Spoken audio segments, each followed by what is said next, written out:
Good evening student, मेरा नाम है ओमजी पोरवाल और मैं अपने YouTube channel physics bye Omji Porwal में आपका बहुत बहुत स्वागत करता हूं। तो आज हम लोग अपने यूट्यूब चैनल पर ग्रेविटेशन गुरुत्वाकर्षण पार्ट 5 पढ़ने वाले हैं। जिस किसी भी स्टूडेंट ने हमारा पार्ट 4 का लेक्चर, पार्ट 3 का लेक्चर, पार्ट 2 का लेक्चर अगर अटेंड नहीं किया है, कृपया कर उस लेक्चर को अटेंड करें, क्योंकि ये आपस में रिलेट है। अगर आप पार्ट 3 नहीं पढ़ के आए तो पार्ट 2 नहीं पढ़ के आए हैं तो पार्ट 3 नहीं समझ में आएगा। अगर पार्ट 3 नहीं समझ में पढ़ के आए हैं तो पार्ट 4 नहीं समझ में आएगा। इसी प्रकार से ये सारी चेन बनी हुई है। तो कृपया कर जिस किसी ने पार्ट 4 को नहीं देखा है, पार्ट 5 पढ़ने से पहले पार्ट 4 को देखें। तो आज हम लोग पार्ट 5 में इस सेशन में हम लोग बात करने वाले हैं उपग्रह का कक्षीय वेग। जैसे कि हमने पार्ट 4 में पढ़ा पलायन वेग। क्या पढ़ा? पलायन वेग। पलायन वेग का मान निकाला, पलायन वेग का फार्मूला निकाला। पलायन वेग का मान निकला था 11.2 किलोमीटर पर सेकंड। ये वह मान था जब हम किसी भी पिंड को अगर 11.2 किलोमीटर पर सेकंड की स्पीड से फेंक देते थे तो फिर वो पिंड जो था वो अनंत दूरी पर चला जाता था, यानी पृथ्वी से अनंत दूरी तक चला जाता था और अपने पृथ्वी की सतह को छोड़कर पलायन कर जाता था। आज हम लोग पढ़ने वाले हैं उपग्रह का कक्षीय वेग, ऑर्बिटल वेलोसिटी ऑफ लाइट। बहुत सारे स्टूडेंट की समस्या थी कि सर आप बहुत छोटा छोटा लिखते हैं, तो आज मैं बड़ा बड़ा लिखने की कोशिश करूंगा और मैंने लाइटिंग की भी समस्या को सॉल्व कर दी है। तो जिस स्टूडेंट को भी अब भी कोई प्रॉब्लम है, कृपया कर कमेंट करके मुझको इसके बारे में जरूर बताएं। और कोई भी कमी हुआ करे तो वे झिझक कमेंट जरूर किया करें, क्योंकि आपके कमेंट हमारे पास आएंगे तभी हम जानेंगे कि क्या हमारे वीडियो में कमी आई है। तो आज हम लोग बात करने वाले हैं उपग्रह का कक्षीय वेग। तो देखते हैं उपग्रह का कक्षीय। सबसे पहले हमें उपग्रह का कक्षीय वेग पढ़ने से पहले हमें उपग्रह के बारे में पता होना चाहिए। तो उपग्रह होता क्या है? जैसे कि हम लोग बात करते हैं, हमारा जो सन होता है उसके आसपास प्लेनेट मूव करते हैं ना। यानी कहने का मतलब है all the planets move in the elliptical way around the sun. इसी प्रकार से हमारे प्लेनेट के आसपास बहुत सारी सेलेस्टिकल बॉडीज यानी खगोलीय पिंड परिक्रमण करा करती हैं। इन खगोलीय पिंड को ही हम लोग सैटेलाइट बोलते हैं। क्या बोलते हैं? सैटेलाइट बोलते हैं। आज हम लोग इन सैटेलाइट का ही कक्षीय वेग निकालने वाले। तो ये हमारी कोई अर्थ है, हमारी कोई पृथ्वी है जिसका द्रव्यमान m है, बा रेडियस RE है। ये रेडियस ऑफ अर्थ है और ये मास ऑफ, ठीक है। और यहाँ पर पृथ्वी की सतह से कुछ दूरी पर h ऊंचाई पर कोई भी उपग्रह परिक्रमण कर रहा है। क्या हम मान लेते हैं पृथ्वी से इसकी ऊंचाई कितनी है? ये कोई m मास का कोई सैटेलाइट है और पृथ्वी से h ऊंचाई पर वृत्ताकार पथ पे परिक्रमण कर रहा है। तो हमें इस पिंड का ही क्या निकालना है? ऑर्बिटल वेलोसिटी निकालनी है, यानी कक्षीय वेग ज्ञात करना है। हम माने ले रहे हैं इस पिंड का जो ऑर्बिटल वेलोसिटी है वो VO से रिप्रेजेंट कर रहे हैं। किससे रिप्रेजेंट कर रहे हैं? VO। कहने का मतलब है वेलोसिटी ऑफ ऑर्बिटल, यानी कहने का मतलब ऑर्बिटल वेलोसिटी को हम VO से रिप्रेजेंट कर रहे हैं। तो किसी भी सैटेलाइट को अगर अर्थ के सराउंड मूव करना है तो उसको एक वेग दिया जाता है जिसको हम लोग कक्षीय वेग बोलते हैं। क्या बोलते हैं? कक्षीय वेग बोलते हैं। वो कक्षीय वेग आता कहां से है? कक्षीय वेग का क्या फार्मूला होता है? कक्षीय वेग के क्या रूल होते हैं? हम लोग वो एक एक करके पढ़ेंगे। हम सब लोग जानते हैं कि अगर कोई भी वृत्ताकार पथ है तो अगर उस पे कोई भी वेलोसिटी मूव कर रही है तो उसके लिए अभिकेंद्र बल की आवश्यकता जरूर पड़ती है। तो अभिकेंद्र बल किस साइड लगता है? इस साइड लगता है। और ये अभिकेंद्र बल पृथ्वी और सैटेलाइट के गुरुत्वाकर्षण बल द्वारा क्या किया जाता है? संतुलित किया जाता है। कहने का मतलब है ये हमारा कोई अभिकेंद्र बल है, वो बराबर होगा गुरुत्वाकर्षण बल। सेंट्रीपेटल फोर्स इक्वल टू होगा ग्रेविटेशनल फोर्स। और ग्रेविटेशनल फोर्स किस किस के बीच में? पृथ्वी और सैटेलाइट के बीच में। तो हम सभी लोग जानते हैं अभिकेंद्र बल का फार्मूला। अभिकेंद्र बल का फार्मूला होता है mv²। अब लेकिन हमने v को v0 से रिप्रेजेंट किया। किससे रिप्रेजेंट किया? v0 का मतलब है orbital velocity of satellite, mv² upon. Okay, अब बात करते हैं गुरुत्वाकर्षण बल की। तो गुरुत्वाकर्षण बल का फार्मूला होता है G मास ऑफ अर्थ और इस सैटेलाइट का m अपॉन अब बात आती है r स्क्वायर की, आती है ना, आर स्क्वायर। हमने स्मॉल आर क्यों लिया?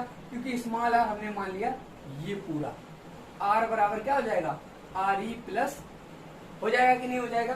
तो चलिए यहीं पर मान पुट करते हैं, मान बाद में पुट करते हैं। इस आर से इस आर को कैंसिल कर सकते हैं, इस एम से इस एम को कैंसिल कर सकते हैं। तो v ऑर्बिटल स्क्वायर बराबर कितना आया, जी एम ई अपॉन क्या आया, जी एम ई अपॉन, अगर स्क्वायर हटता है तो बेटा अंडर रूट आ जाता है, क्या आ जाता है?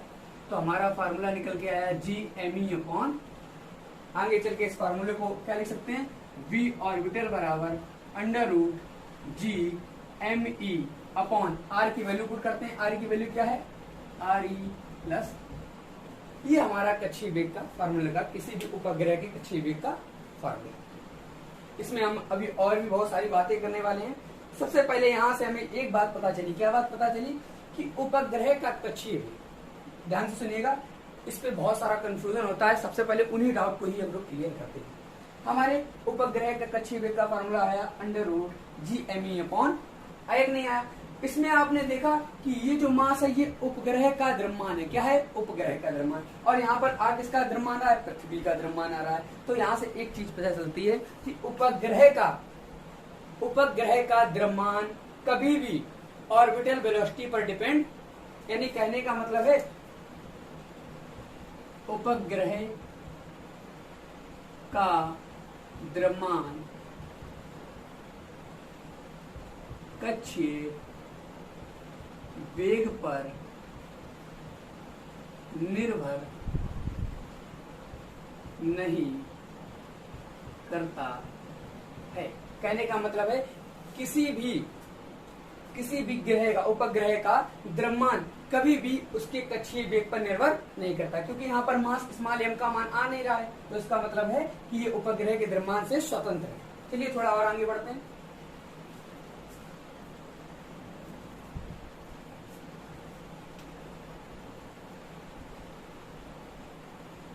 हमने जैसा कि देखा कि हमारे ऑर्बिटल वेलोसिटी का फार्मूला आया v नॉट बराबर under root G M E upon R E plus. अब एक कंडीशन आ जाती है कि h का मान लेस देन है आर ई से। कहने का मतलब है h ऊंचाई का मान इतना कम है कि उसको हम नगण्य मान लेते हैं। तो यहाँ पर h का मान क्या रख दिया जाता है, 0। जब h का मान 0 है तो ये हमें पता चलता है कि ये जो उपग्रह होगा ये पृथ्वी तल के बहुत समीप होगा। कहाँ होगा, तो पृथ्वी तल के समीप कक्षीय वेग का फार्मूला निकालते हैं, तो जी एम ई अपॉन, ये कहाँ पर आया, ये पृथ्वी की सतह से पास कोई सैटेलाइट है वहां पर उपग्रह का कक्षीय वेग का फार्मूला। अगर हम लोग थोड़ा और चेंजमेंट करते हैं तो v ऑर्बिटल बराबर जी एम ई को हम लोग क्या लिख सकते हैं, जी आर ई स्क्वायर लिख सकते हैं कि नहीं लिख सकते हैं? क्योंकि हमने रिलेशन पढ़ा था जी एम ई बराबर क्या होता है, जी आर ई पढ़ा था नहीं, बस उसी रिलेशन को हमने यहाँ पर पुट किया, इसकी जगह पर जी एम ई की जगह। अब एक आर ई नीचे है, इस आर ई से इस आर ई को हमने, तो हमारा फार्मूला आया v ऑर्बिटल बराबर रूट जी आर ई। आया कि नहीं आया? स्टार लगा लेंगे ये वाले फार्मूले को और स्टार लगा लेंगे ये वाले फार्मूले, ये दो फार्मूले हैं। अगर हम g की वैल्यू पुट करते हैं 9.8 और रेडियस ऑफ अर्थ होती है 6.4 इंटू 10 की पावर 6, तो एक वैल्यू आती है 7.92 किलोमीटर पर, कितनी आती है, 7.92 किलोमीटर पर सेकेंड। अगर हम वैल्यू अप्रोक्स मानते हैं तो हमारी वैल्यू आती है 8 किलोमीटर। यही बेटा किसी भी उपग्रह का कक्षीय वेग का मान होता है। यानी कहने का मतलब है अगर हम किसी भी पिंड को 8 किलोमीटर पर सेकेंड की स्पीड से थ्रो करते हैं, किसी भी पिंड को 8 किलोमीटर पर सेकेंड की स्पीड से थ्रो करते हैं, तो वो पृथ्वी की आसपास परिक्रमण करने लगता है। क्या करने लगता है, परिक्रमण करने लगता है। तो इसकी वैल्यू कितनी आई, 8 किलोमीटर पर सेकेंड। जल्दी से एक बार इसको नोट कर लेंगे, 8 किलोमीटर पर सेकेंड।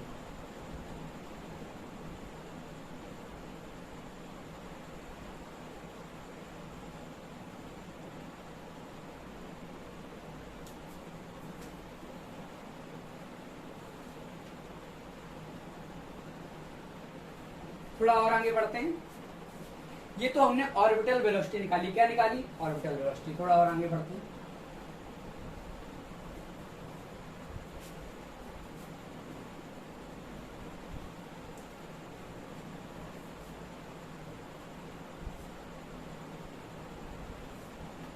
एक कभी कभी ऑर्बिटल वेलोसिटी पर प्रश्न भी आ जाता है, चलिए उसके बारे में थोड़ा।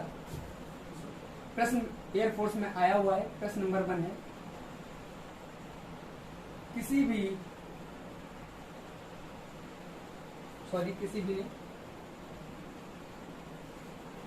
दो उपग्रह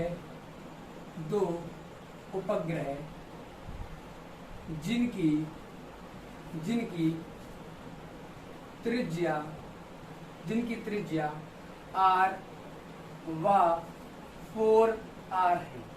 दो उपग्रह हैं जिनकी त्रिज्या r व 4r है।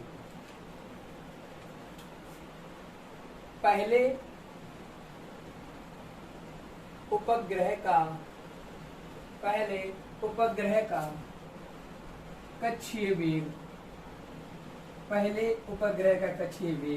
v है। पहले उपग्रह का कक्षीय वेग v है। तो दूसरे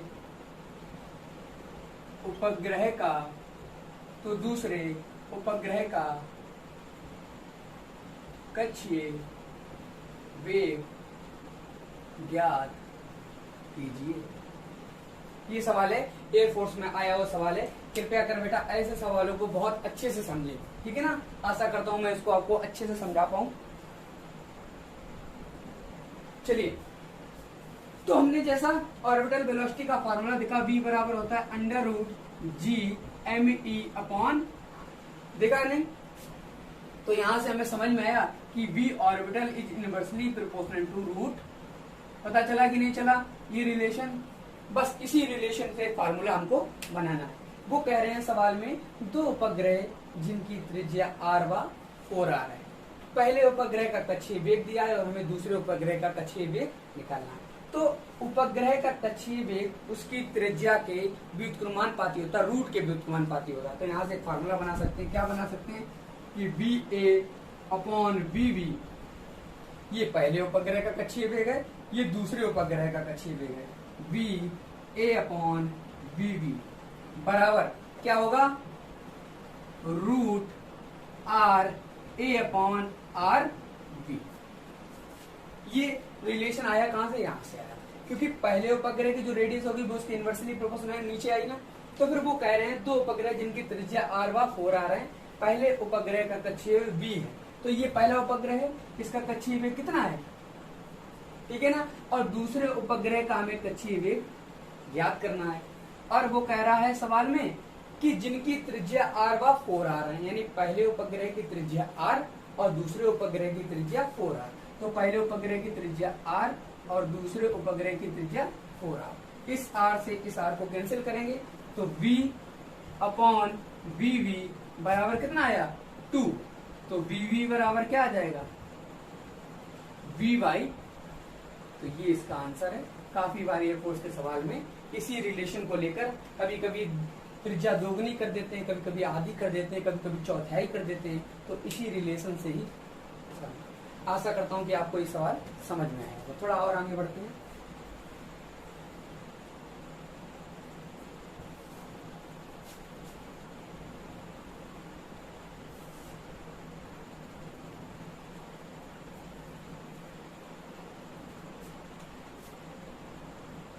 प्रश्न नंबर 2 है,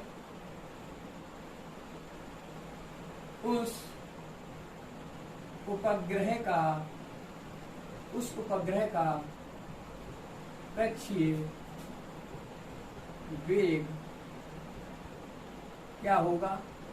उस उपग्रह का कक्षीय वेग क्या होगा जिसको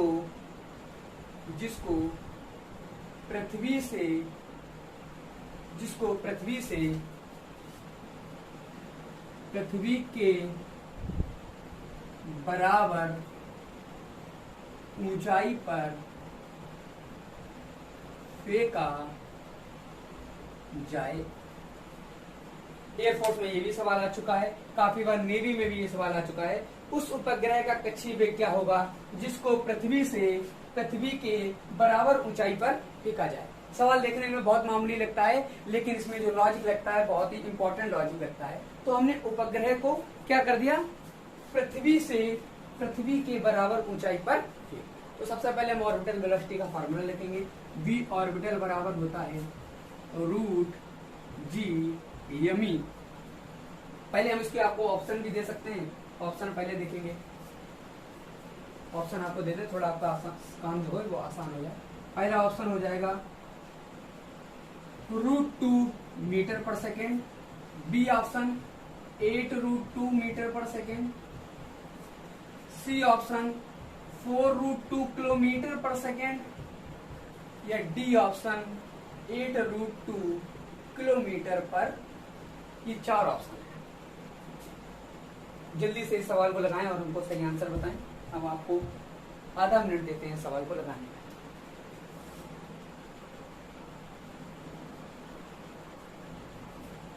उस उपग्रह का कक्षीय वेग क्या होगा जिसको पृथ्वी की बराबर ऊंचाई पर फेंका जाए।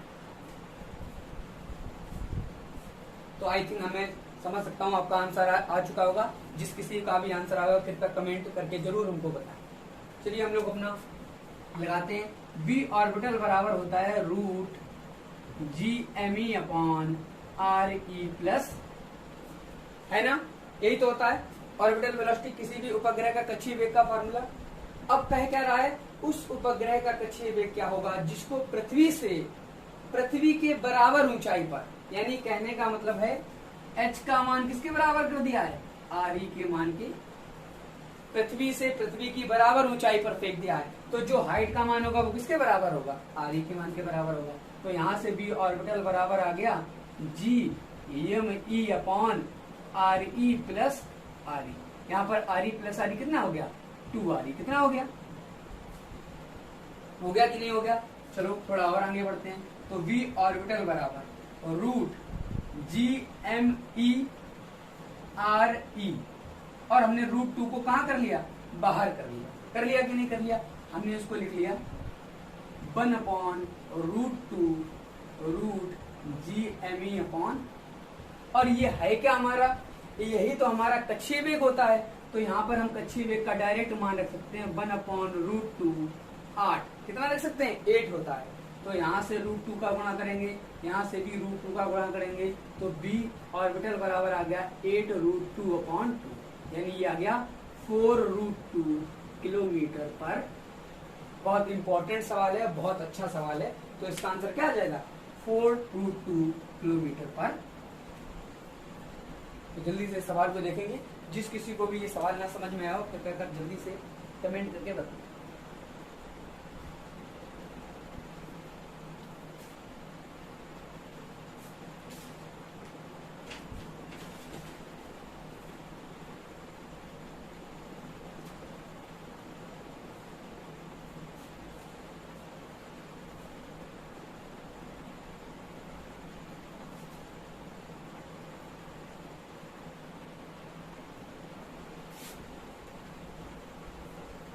आशा करता हूँ ये सवाल आपको समझ में आया होगा। थोड़ा और आगे बढ़ते हैं। कॉन्सेप्ट और आगे बढ़ा। अभी तक हमने लोगों ने सबसे पहले एस्केप वेलोसिटी को पढ़ा, उसके बाद हमने ऑर्बिटल वेलोसिटी को पढ़ा। इन दोनों में कुछ रिलेशन भी होता है, तो उस रिलेशन को भी पढ़े ले रहे हैं। तो हेडिंग है relation between orbital velocity and escape velocity. Relation between orbital velocity and escape velocity.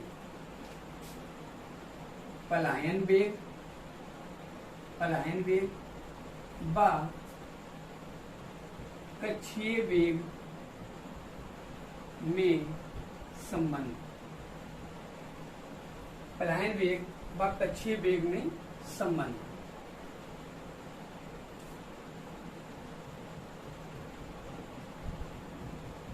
चलिए देखते हैं इन दोनों में क्या रिलेशन होता है। सबसे पहले हम दोनों के फार्मूला लिखेंगे। तो हम जानते हैं v स्केप को हम v e से रिप्रेजेंट करते हैं, तो v स्केप होता है √2g होता है कि नहीं होता है। और अगर हम ऑर्बिटल वेलोसिटी की बात करते हैं तो v ऑर्बिटल बराबर होता है √g होता है कि नहीं होता है।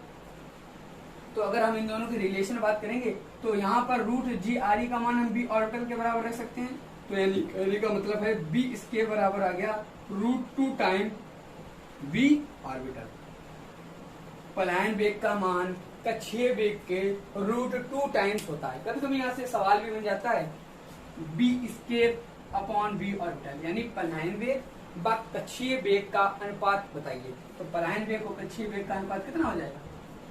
√2 अपॉन, हो सकता है इसको उल्टा करके भी पूछ सकते हैं, v orbital upon v escape भी पूछ ले तो 1 अपॉन।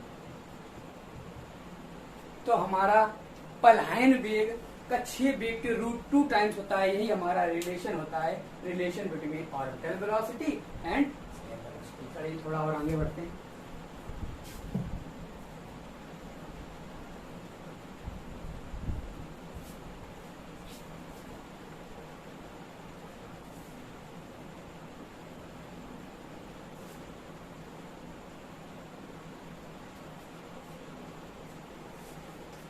अब हम लोग पढ़ने वाले हैं time period of planet and satellite. Time period of planet है किसी भी ग्रह का व उपग्रह का परिक्रमण काल। क्या ज्ञात करने वाले हैं? किसी भी ग्रह का और उपग्रह का परिक्रमण काल। तो सबसे पहले हम लोग प्लेनेट के यानी ग्रह के परिक्रमण काल की बात करते हैं। टाइम पीरियड किसकी बात करेंगे? ग्रह की। तो ग्रह समय बराबर, सब लोग जानते हैं समय बराबर होता है दूरी बटे 4। होता है कि नहीं होता है? दूरी बटा 4। अच्छा, कोई भी प्लेनेट है अगर वो सराउंड कर रहा होगा तो इन द सर्कुलर पाथ में, किस पाथ में? Circular path. और अगर उसकी दूरी बराबर की जाए तो इसका मतलब है अगर दूरी निकालनी है तो उसकी वो परिधि की बराबर होगी। होगी कि नहीं होगी? तो परिधि कितनी होती है? 2πr अपॉन जो चाल होगी वो होगी बेटा b ऑर्बिटल की। कितनी होगी? b ऑर्बिटल की। चलिए यहाँ पर 2πr अपॉन रूट ऑर्बिटल की बात करते हैं तो gme अपॉन, होगा कि नहीं होगा? ऑर्बिटल किसी भी ग्रह उपग्रह का कक्षीय वेग का ये तो फार्मूला होता है। चलिए थोड़ा और इसमें आगे बढ़ते हैं। इसको हम लोग और कुछ भी ले सकते हैं 2πr। अब हम लोग क्या कर रहे हैं? इस रूट आर को ऊपर किए ले रहे हैं। कहाँ किए ले रहे हैं? इस रूट आर को ऊपर किए ले रहे हैं, अपॉन में रूट gme करे ले रहे हैं ना। ये मैंने क्यों किया है आप थोड़ी देर में समझ जाएंगे। t बराबर आया 2π। अब r के ऊपर वैल्यू कितनी है? 1 है। और इस r के ऊपर वैल्यू कितनी है? रूट का मतलब होता है 1/2। तो आधार समान होने पर गुणा में घातें जुड़ती हैं। तो 1 + 1/2 कितना हो गया? √3/2, सॉरी r की पावर 3/2। तो r की पावर 3/2 अपॉन रूट gm। हुआ कि नहीं हुआ? बस इसी को हमें देखना था कि t जो आया वो डायरेक्टली प्रोपोर्शनल आया रेडियस की पावर 3/2। यही हमारे केपलर का थर्ड लॉ है। यहीं से हम केपलर के थर्ड लॉ को भी प्रूव करते हैं, जहां पर t² डायरेक्टली प्रोपोर्शनल आता है r की पावर, ये उपग्रह का, सॉरी किसी भी प्लेनेट का परिक्रमण काल का फार्मूला निकला t² बराबर। कभी कभी यहाँ पर कॉन्सेप्ट आ जाता है TA/TV। कोई भी दो प्लेनेट है उनका टाइम पीरियड और उनके रेडियस में रिलेशन दे दिया जाता है और न्यूमेरिकल को पढ़ा दिया जाता है। आगे चल के इसके ऊपर ढेर सारे न्यूमेरिकल हम देखेंगे। अभी इस फार्मूले को ही आप नोट, आशा करता हूँ आपको ये समझ में आया होगा। अभी तो हम लोग टाइम पीरियड किसकी बात कर रहे थे? सिर्फ प्लेनेट की बात कर रहे थे। अब हम टाइम पीरियड किसकी बात करेंगे? सैटेलाइट की। तो सैटेलाइट के टाइम पीरियड के लिए इसको नोट कर लो।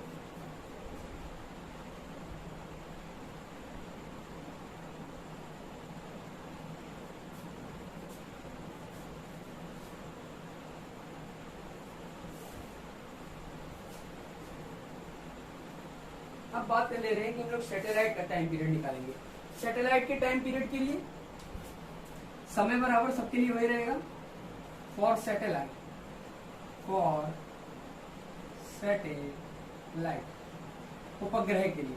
तो समय बराबर आ गया दूरी बटे चाल, और दूरी क्या होगी, परिधि के बराबर, क्योंकि सैटेलाइट भी परिक्रमण कर रहा होगा वृत्ताकार कक्षा में, तो उसकी जो दूरी होगी वो उसके परिधि के बराबर होगी, और चाल होगी वो कैसी होगी, ऑर्बिटल।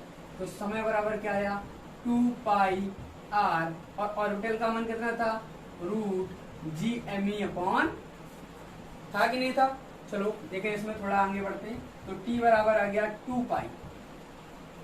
अब हम फिर इस r को ऊपर लिए जा रहे हैं। अब ये हो गया, चलिए इस r को ऊपर ले चलते हैं, तो ये हो गया √R अपॉन GME, हो गया कि नहीं हो गया, सॉरी √GME। तो समय बराबर क्या आ गया, 2 पाई। अगर हमें इस r को इसके अंदर करना हो तो हम लोग जानते हैं, अगर अंदर स्क्वायर, रूट के अंदर अगर स्क्वायर है तो बाहर वैल्यू निकल आती है। तो अगर हम इसका स्क्वायर बना दें और रूट के अंदर कर दें तो ये वैल्यू हो सकती है। तो हमें अगर r को इसके अंदर ले जाना है तो हमें r स्क्वायर करना पड़ेगा ना, तो r स्क्वायर, और पहले से ही r है तो इसे हम लोग लिख सकते हैं r³। क्या लिख सकते हैं, r³ अपॉन इसी अंडर रूट को बढ़ा करके यहाँ पर हम लोग GME भी लिख सकते हैं। क्या इस लाइन को आपको समझ में आया। यहाँ पर क्या था, हमें इस r की वैल्यू को अंदर ले जाना था रूट के। तो अगर रूट के अंदर कैसे ले जाएंगे, जब इसको स्क्वायर बना देंगे, क्योंकि किसी के ऊपर स्क्वायर चढ़ा होता है तो अगर स्क्वायर को हटाना होता है तो रूट में कन्वर्ट करना पड़ता है। अब हमें यहाँ पर रूट में बनाना है तो हमने स्क्वायर को अंदर कर दिया, तो ये r³ हो गया। कितना हो गया, यहाँ पर अगर हम लोग r की बात करते हैं तो r बराबर होता है RE प्लस, होता है कि नहीं होता है, चलिए वो मान भी रख देते हैं। तो यहाँ पर देख ले रहे हैं, तो t बराबर आया 2 पाई अंडर रूट, r की जगह कितना आ गया, RE प्लस का होल क्यूब अपॉन, और GME की जगह कितना हो जाएगा,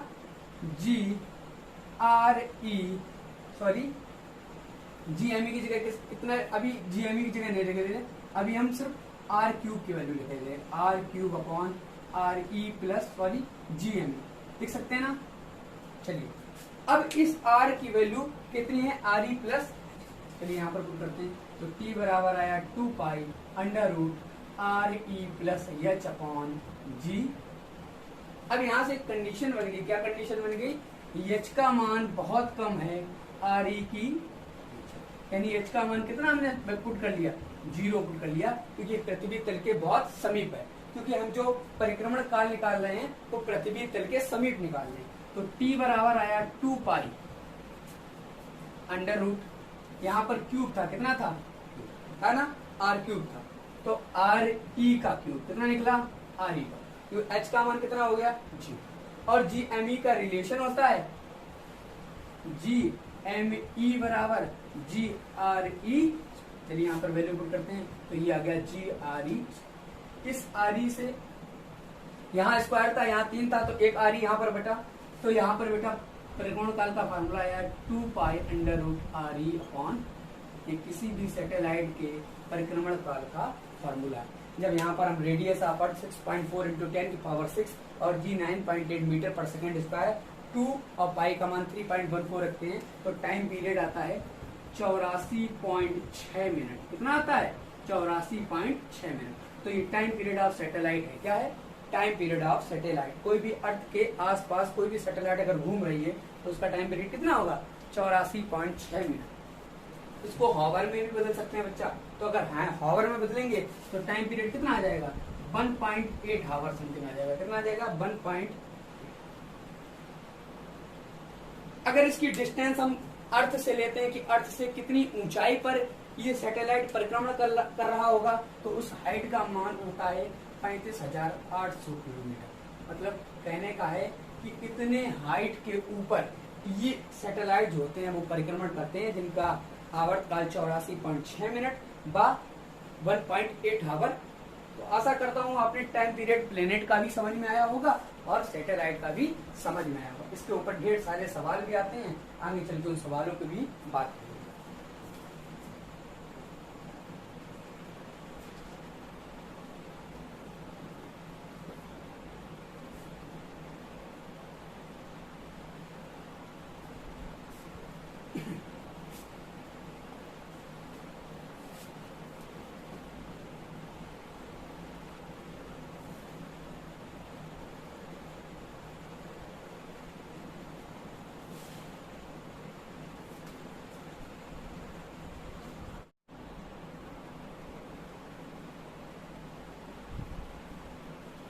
अगला टॉपिक क्या है, उपग्रह की ऊर्जा।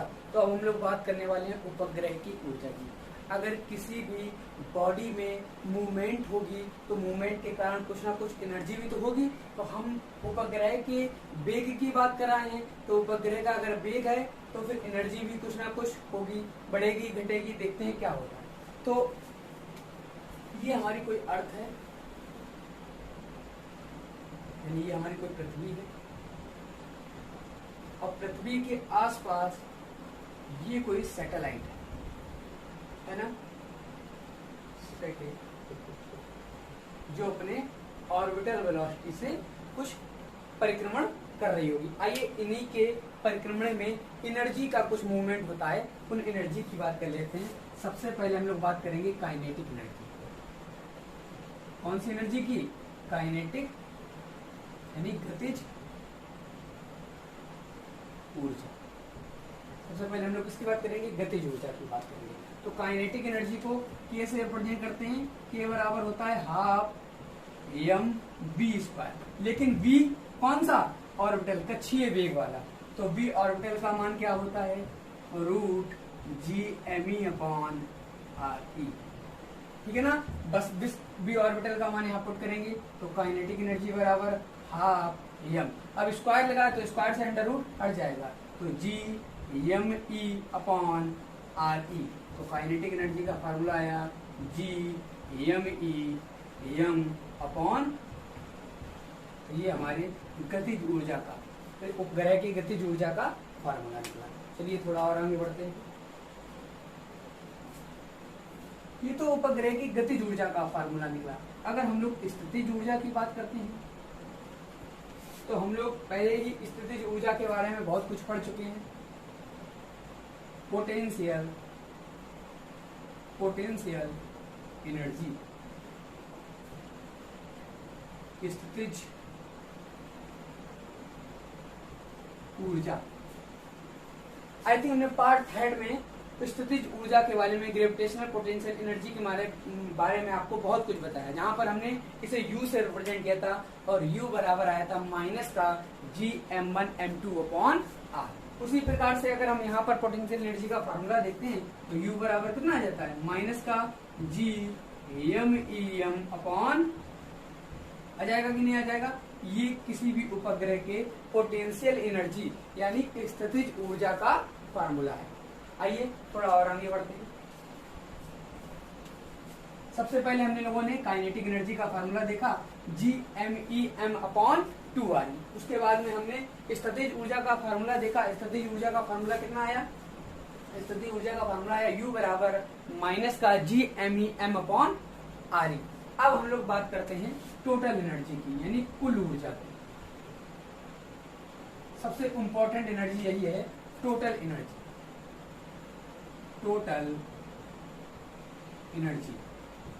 टोटल एनर्जी को हम ई से रिप्रेजेंट करते हैं। किससे रिप्रेजेंट करते हैं? ई से। अगर हम लोग कुल ऊर्जा की बात करते हैं तो गतिज ऊर्जा प्लस स्थितिज ऊर्जा, इनका योग ही कुल ऊर्जा कहलाता है। यानी E बराबर होता है K प्लस U। तो K का मान हमको पता है, K का मान होता है Gm अपॉन 2R। और U का मान होता है, अभी हमने पीछे पोटेंशियल एनर्जी निकाला, माइनस का Gm अपॉन, इन दोनों में कॉमन क्या है? तो E बराबर हाफ नहीं, Gm अपॉन, इनमें से क्या निकल रहा है? Gm अपॉन R कॉमन निकल रहा है। बच कितना रहा है? 1/2 माइनस, तो E बराबर कितना आ गया? 2 बन जाए 2, ये आ गया माइनस का Gm अपॉन, कितना निकला? माइनस का Gm अपॉन 2R। तो ये हमारी टोटल एनर्जी निकली। कितनी निकली? Total energy. ये इंपॉर्टेंट फार्मूला है। चलिए थोड़ा और आगे बढ़ते हैं। जहां हमने ग्रेविटेशनल पोटेंशियल एनर्जी की बात की थी, वहीं पर भी हमने पलायन ऊर्जा के बारे में भी बात की है। लेकिन यहाँ पर ऊर्जा के कॉन्सेप्ट को पढ़ रहे हैं तो पलायन ऊर्जा के बारे में भी हम आपको कुछ ना कुछ बताते हैं। हमने बताया था किसी भी पिंड को अगर पृथ्वी की सतह से पलायन कराना है तो उसकी जो पोटेंशियल एनर्जी होती है उसकी अगर हम प्लस की एनर्जी दे दें तो वह पिंड अपने पृथ्वी की सतह से पलायन कर जाता है। तो अगर हम पलायन ऊर्जा की बात करते हैं, पलायन ऊर्जा, इसको हम लोग बोलते हैं स्केप एनर्जी। क्या बोलते हैं? Escape energy. पलायन ऊर्जा की बात करते हैं तो U बराबर होता है माइनस का G(m)(E)m अपॉन, होता है कि नहीं होता है? अगर हम इसकी प्लस की एनर्जी दे दें, क्या दे दें? प्लस की एनर्जी दे दें, यानी U स्केप एनर्जी बराबर G(m)(E)m अपॉन, तो ये पिंड पृथ्वी की सतह से हमेशा के लिए पलायन कर जाएगा। देखिए, अगर आपके पास पैसे नहीं है, आप ऋणी हैं। कैसे हैं? ऋणी हैं कहने का मतलब है आपने सारे दोस्तों से कर्जा लिया हुआ है। तो क्या आप अपने घर से बाहर जा सकते हैं? नहीं जा सकते हैं। घर से बाहर आप तभी जा सकते हैं जब आप खुद में संपन्न हो, आपके पास खुद पैसा हो या खुद नौकरी हो, है? तो इसके लिए आपको प्लस की एनर्जी जरूर होनी चाहिए। तो अगर आपके पास प्लस की एनर्जी है तो आप स्केप कर सकते हैं, पलायन कर सकते हैं। और अगर आपके पास प्लस की एनर्जी नहीं है तो आप अपने घर पर बैठिए और घर पर बैठकर ही मजे लीजिए। चलिए थोड़ा और आगे बढ़ते हैं। अब हमने गतिज ऊर्जा, स्थितिज ऊर्जा, पलायन ऊर्जा, चलिए सारी ऊर्जाएं लिखते हैं। सबसे पहले हम गतिज ऊर्जा लिखेंगे। कौन सी ऊर्जा लिखेंगे? गतिज ऊर्जा, काइनेटिक एनर्जी। अगर हम काइनेटिक एनर्जी का फार्मूला देखेंगे तो G(m)(E)m अपॉन, ये हमारे गतिज ऊर्जा का फार्मूला होता है। अगर हम लोग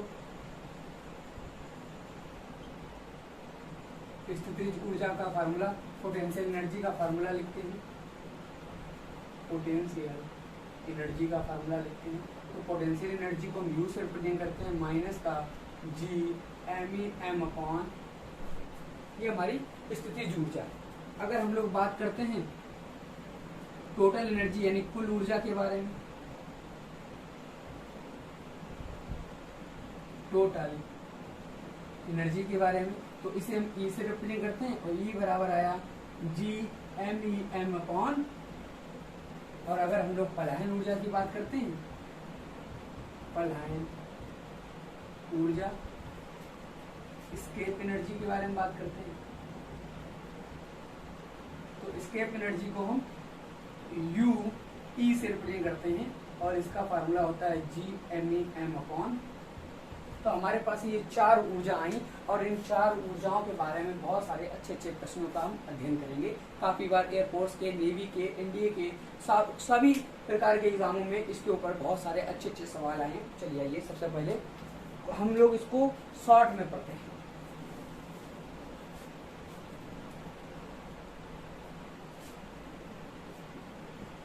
तो अगर हम लोग टाइप नंबर 1 देखते हैं, टाइप नंबर 1 क्या है? टाइप नंबर 1 है कि अगर हम काइनेटिक एनर्जी और टोटल एनर्जी को जोड़ देते हैं तो उसका मान 0 के बराबर। चलिए देखते हैं ये बात सत्य है कि नहीं है। तो काइनेटिक एनर्जी का फार्मूला होता है G(m)(E)m upon 2RE plus escape energy का फार्मूला होता है माइनस का G(m)(E)m अपॉन, तो देखिए इस वाली वैल्यू से इस वाली वैल्यू को काट देंगे, यानी इन दोनों का सम जो है वो 0 के बराबर आता है। ये सवाल आ गया आपका। अगर हम लोग बात करते हैं टाइप नंबर 2 की, तो इसको रफ करते हैं फिर टाइप नंबर 2 बताते हैं।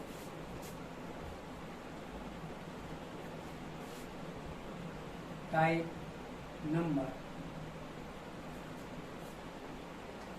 ज्यादातर एयरफोर्स के और एनडीए के एग्जामों में ये सवाल पूछा जाता है, काइनेटिक एनर्जी, पोटेंशियल एनर्जी व टोटल एनर्जी का अनुपात ज्ञात कीजिए। काइनेटिक एनर्जी, पोटेंशियल एनर्जी व टोटल एनर्जी का अनुपात ज्ञात। तो काइनेटिक एनर्जी का फार्मूला क्या होता है? G(m)(E)m upon 2RE। कितना होता है? G(m)(E)m upon 2RE। Potential energy का माइनस का G(m)(E)m अपॉन, और टोटल एनर्जी का कितना होता है? माइनस का G(m)(E)m अपॉन, होता है कि नहीं होता है?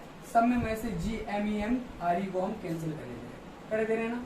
तो यहाँ पर कितना बचा? यहाँ बचा 1/2 अनुपात -1 अनुपात माइनस का 1/।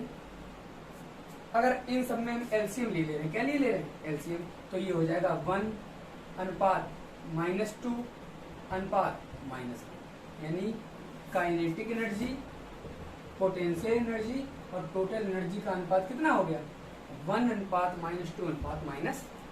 तो ये भी सवाल काफी बार एग्जामों में पूछा गया।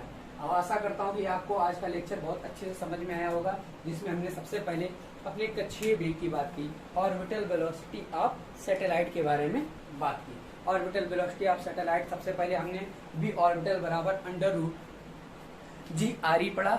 GRE का मान हमने रखा तो हमारा आया 7.92 अप्रोक्स 8 किलोमीटर पर सेकेंड आया। यानी कहने का मतलब अगर हम किसी पिंड को 8 किलोमीटर पर सेकेंड की स्पीड से पृथ्वी की सतह की ओर फेंकते हैं तो वह हमेशा अनंत समय के लिए पृथ्वी के आसपास चक्कर काटने लगती है। और अगर 11.2 किलोमीटर पर सेकेंड की स्पीड से फेंकेंगे तो वह पृथ्वी की सतह से पलायन कर जाएगी। तो फिर कक्षीय वेग का मान कितना निकला 8 किलोमीटर पर सेकेंड। कभी कभी सवाल आ जाता है, यदि हम पृथ्वी की ऊपर से 8 किलोमीटर पर सेकेंड की स्पीड से कुछ पैकेट को छोड़ते हैं तो वो पैकेट क्या क्रिया करेंगे, तो पैकेट कुछ क्रिया नहीं करेंगे। 8 किलोमीटर पर सेकंड की स्पीड से आप फेंकेंगे तो वह अनंत समय के लिए पृथ्वी के आसपास चक्कर लगाने लगेंगे। फिर उसके बाद में हमने एनर्जियों के बारे में पढ़ा। अब हमारा जो कल का टॉपिक होगा वो होगा, 2 चीजें हम पढ़ेंगे, एक तो केपलर के लॉ पढ़ेंगे, उसके बाद हम लोग सैटेलाइट के बारे में पढ़ेंगे, और ऐसे करके आपके ग्रेविटेशन का पार्ट 6 आएगा और फिर पार्ट 6 खत्म हो जाएगा। कभी कभी एक सवाल और आता है, दिमाग में आ रहा है तो बताइए दे रही। सवाल क्या है, सवाल ये है, एक 2 प्लेनेट हैं, एक P1, 2 उपग्रह हैं, उपग्रह यानी सैटेलाइट हैं, एक S1 है और एक S2 है, जिसका मास m है और दूसरे का मास 2m है, ठीक है ना। और जो ऑर्बिटल वेलोसिटी है इसकी v है और इसकी v डैश। अब कहने का मतलब है कि ऑर्बिटल वेलोसिटी पहले कितनी थी v थी, अब उसका द्रव्यमान कितना था m था और कोई भी उपग्रह था। अब जो दूसरा सैटेलाइट है उसका द्रव्यमान 2m बढ़ गया, तो पूछा जाता है S1/S2 यानी दोनों उपग्रह का अनुपात ज्ञात कीजिए। तो हमने आपको हमेशा बताया है कि v ऑर्बिटल बराबर होता है Gme/re। क्या यहाँ पर सैटेलाइट का द्रव्यमान आया? नहीं आया।